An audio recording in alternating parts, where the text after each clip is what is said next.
the last section of chapter 7. We're still dealing with trigonometric functions, and now what we're looking at is amplitude and period. So we're going to be looking at the graphs of some of these trigonometric functions, which is also what we did in the last section, right? So, if you remember, I'll just draw two separate ones.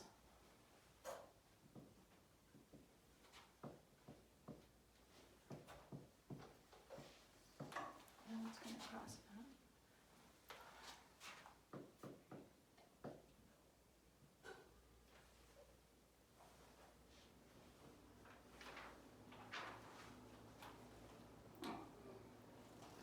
That's kind of what the sine function looks like.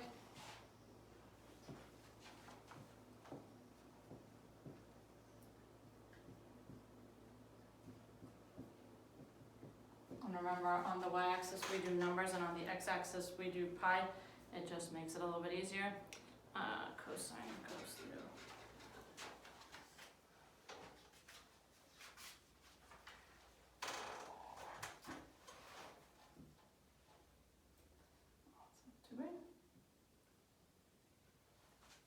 And that's kind of what the cosine function looks like. And then remember, the tangent was the one that was kind of like that and it repeated. But we're not going to deal with tangent right now. We're only looking at sine and cosine functions. And if you notice, they have the same shape, they're just shifted over. And that shape is called sinusoidal wave, okay? So sinusoidal, the first word is actually sinus, like your sinuses. So sinusoidal or sinusoidal waves, however you want to say it, okay? And the general function of them is either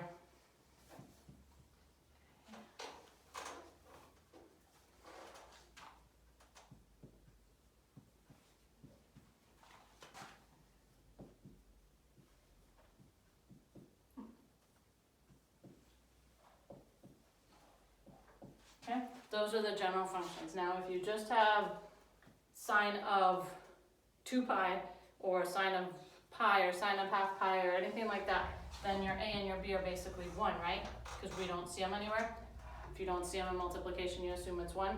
So that's what both of those graphs are, when a is 1 and b is 1. That's what those graphs look like.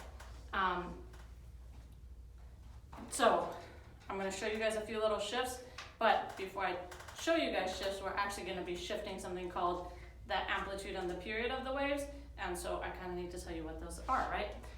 So yeah, amplitude and period, sorry. So what is amplitude?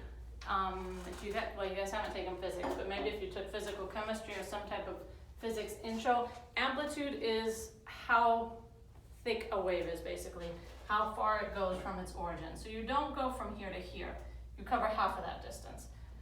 Which on these it's easy because you start at 0 and go to 1, so it makes it easy. And if you look, it's the point it's from the highest, half the distance from the highest point to the lowest point. So that way, if you started like right there or in the middle, you could just measure the distance from this peak to this peak and half it. But really what you're measuring is the distance from your origin to your first peak, or from your middle point to your peak. So when you start at 0, 0, it's easy to measure, but otherwise you're just going to take this distance and you're going to half it. So in this case, that distance we know is 1 plus 1 is 2. So your, that marker's run out too. Amplitude is just going to be 2 over 2, which is 1. So it makes it easy, right? And on your cosines, it's actually the same. It starts in a different place, but if you notice, in this case, it might be easier to say, okay, you go from plus 1 to minus 1. So that distance is 2. Don't do, well, you can do -1 minus 1, which would give you -2, but remember, distances are always positive. So the amplitude here is also 2 over 2, which is just 1, okay? So that's how we figure out our amplitude. Now, in what page is this, 431, and I can make sketches of these on the board, but it's easier if you just look at it in your book. If you look at the top, there's 2 lines being graphed. There's one that looks just like this, which is y equals sine of x, which, remember, I just said that means that your a value and your b value are just 1. But then there's another graph that says y equals 3 sine of x. Let's see if we can do that in a different color.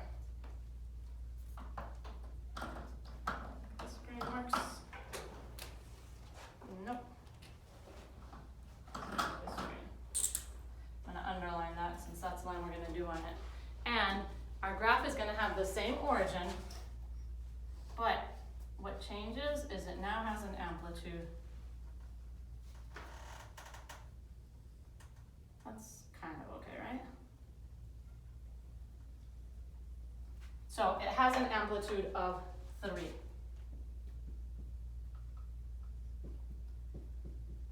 Notice that the amplitude is this little number right here. So that's going to be your amplitude. Remember that in this one I said your amplitude was 1, but I also said A and B were both 1 because they weren't written in, so you assume they were 1. In this case, A is actually 3, and that's easy to remember. Amplitude starts with A, so your amplitude is actually going to be whatever number's in front of there. And if you know that this is what the basic sine graph looks like, and you have something that says y equals 7 sine of x or 15 sine of x, you know that all these points where you cross the x-axis are going to be the same, but you're just going to have to make your amplitude 7 or 15 or whatever it says in the graph. So it makes it really easy. For the cosine graph, it's exactly the same thing. So let's see if they have one in the book that we can copy. In the book they did cosine of 2x. Oh no. Yep, cosine of 2x. Ah, that's different, sorry. And we'll come to that in just a minute. Let's see if there's another graph that does that. No? Okay, well, for the cosine graph, the exact same things happen. So if you were going to do y equals 3 cosine of x, you'd have the exact same thing. You'd still cross right here, but now you're crossing at your amplitude, so it would be right here. So your maximum and minimum points would be at the same values of x. Sorry, I'm not doing a great job here, but so it would look exactly the same, but you're increasing your amplitude, and that, in this case, by 3, because it would be 3 cosine of x. Now, what happened here? You didn't change the a, you changed the b. So what happens when you change the b? You're changing something different, which we haven't talked about yet, which is the period. So the period is how often your pattern is repeated, right? So in this case, it's not pi because you're not repeating your pattern yet. Your pattern is a wave up and the wave on the bottom. So your period is actually this whole length, which is 2 pi. So for y equals sine of x, or for y equals cosine of x, your period is 2 pi. That's your standard period, right? Again, here it's a little bit different because you don't start at 0, but you can start at 0, and then you can just end when it looks the same, which is good. It'll be over here somewhere, we can't see it. But you come up here, when you hit the same starting point, basically, it's 2 pi. It's easier to start right here, which is half pi, and then notice you end right here, which is 1.5 pi. So 1.5 pi minus negative half pi is 2 pi. You can do all the math, or you can just believe me. When you have the standard equation like this, your period is 2 pi. Okay, same here. So what's going to happen when you change b, which really they should call it p because it would make it easier because you're actually changing the period. So b is actually going to change the period of your equation. It's going to change how frequently you repeat your pattern. So again on page 431, but this time look towards the bottom, it graphs y equals cosine of x, which we already have here, and then they also graph y equals cosine of 2x. So you're going to start in the same place, and there's nothing in front of the cosine, which means your amplitude is unchanged, right? So you're going to start here, but instead of repeating your period right here, well, we're going to have to take this graph further, huh? You're going to double your period, basically. So instead of going from 0 to 2 pi, you're going to go from 0 to 4 pi.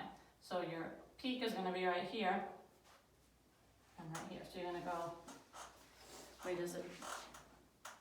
I just got to check the graph, sorry. Yep. It's going to go like this. This is a terrible graph, and I'm glad you guys have it in the book. But it's going to go kind of like that, right? So you're widening your graph. You're changing the period. You're changing how often it repeats. And what are you changing it by?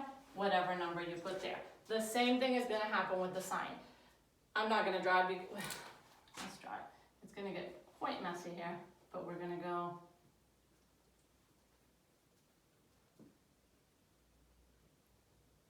kind of like that, okay? So you're basically taking your graph and stretching it out.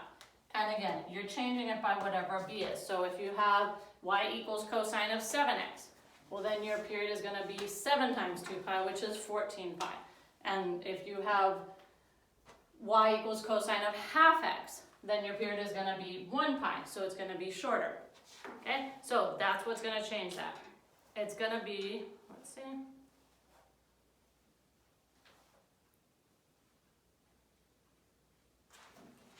Did it wrong. I thought I was doing it wrong, but I was looking at the graphs wrong. So you're actually doing it, period equals 2 pi over b. So you're actually doing, you're still changing the period, but you're changing it opposite. And I'm sorry about that. Let's do this graph again in black so you can compare them. So for the function, y equals cosine of 2x, what's b? 2. So what's your period going to be? Just pi. So if the period here was 2 pi, now we're going to go to just pi. So it's going to be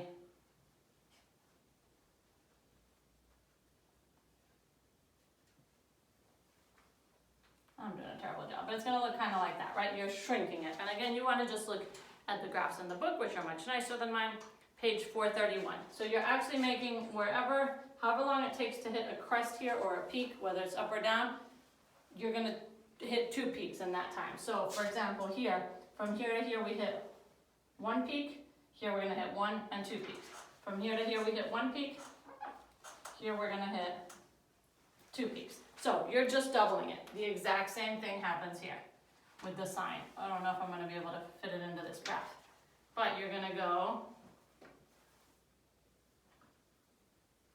okay, so you're going to have twice as many in that equation. So what if I had cosine of 1/2 x? Then it would be 2 pi over 1/2, which is actually 2 pi over 1, sorry, times 2 over 1 because you invert it. So it would be 4 pi. So in that case, we'd have the really wide one, okay? So your amplitude is just A, nothing you have to do about it. Did I write that down somewhere? So your amplitude is gonna be A, and your period is gonna be 2 pi over B. So when you don't have any coefficients written in there, your amplitude is just 1, and your period is just 2 pi, which is what we had been seeing in the graphs up till now, right? So what does this do? It just means you can graph stuff faster. You know what the shape looks like, you know what the B does to it, you know what the A does to it, so you can just make your graph, I guess you'd call it fatter or shorter, taller or shorter, depending on what the numbers are for A and for B. And the only other thing, well, we're going to do the example, so I'll tell you that when we get to the example. For example 1, you're graphing 2 sine of 1/4 x. And what I'm going to do is write the amplitude and the period, but I'm not going to draw them. You guys can draw them on square paper. So let's leave these graphs up. Let's erase this information. All right, so for example 1, and you can look at the picture there, we are graphing y equals 2 sine of 1/4 x. So what's going to be your amplitude? It's sine, which means it's going to look like this graph. You're going to have the origin at 0, 0 instead of 0, 1. What's going to be your amplitude? What does amplitude say it is? A, so 2. So our amplitude is going to be 2. What does that mean? It means that you're going to come up to this high. So your peak is going to go up to here. All right? Now, what's your period going to be? Period is 2 pi over b. So 2 pi over 1/4. That's just 2 pi over 1 times 4 over 1, which means 8 pi. Okay, so it's going to go way over here. So you're going to have it twice as high. Let's make 2. It's going to it's going to look kind of like that. Okay, and do that. Well, what they do in the book is they just make your graph a little bit shorter. So it's just going to be super wide, and it's going to be, your amplitude is going to be 2. You can graph it on square paper, you can look at it here. Example 2, I did want to go over because there's something a little bit different about it. Example 2 says y equals negative 3 cosine x. So what's our amplitude going to be? Negative 3. Well, how do you make an amplitude negative 3? All you do is you flip the graph over. So for example, if you were doing this one, instead of going up here, you'd go down here, you'd go up here. In this case, it's a little bit different because we don't start at 0, 0. So our amplitude is 3, which means instead of starting at 3 up here, we're actually going to start at 3 down here. And if you want proof of that, you can just plug in 0 for your x value and see what happens. Cosine of 0 is 1. Negative 3 times 1 is negative 3. So your y value is going to be negative 3. Okay? But you can just believe me, if it's negative, you flip the graph over. So, and there's no number in front of the x, so your amplitude is actually going to be the same, which means our next peak is going to be up here. It's going to look kind of like that, okay? And again, there's a picture in your book. The important thing is how long your periods are, which in this case is just 2 pi, and how big your amplitude is, which in this case is 3. The amplitude is always the absolute value, but negative or positive tells you whether you're hitting here or here, okay? And if we were doing it, let's see if there's anywhere we have to do it for sine.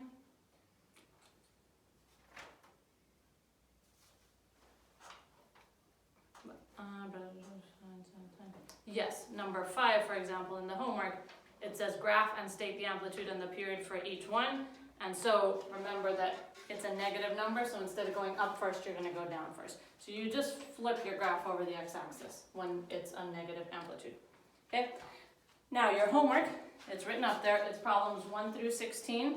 They're on page 433 and 434. And really, it's just playing with the numbers, remembering that A tells you your amplitude, B tells you your period, except it's not equal to B, but you have to use B in the calculations. They have to, let's see, problems 8 through 11, you're finding range. Remember, range is the y value. How are you going to find the y value? You have to know your amplitude, right? You have to know your amplitude, and you have to know whether you're on the x-axis or not, which on all of them you are. So your y value is just going to be from positive amplitude to negative amplitude. And then 12 through 16 are the same. You're going to graph them and state the amplitude and the period for each one. Okay? So all of your problems except 8 through 11, you're going to graph and tell me the amplitude and the period. And if you want to graph a couple together, that's fine. You can't graph all of them on the same one because I won't be able to see. But you can graph a couple, make sure you code them in a way that I know which is which. And that's it. That's all of chapter 10. So next week we'll review it and we'll figure out some type of way to test it.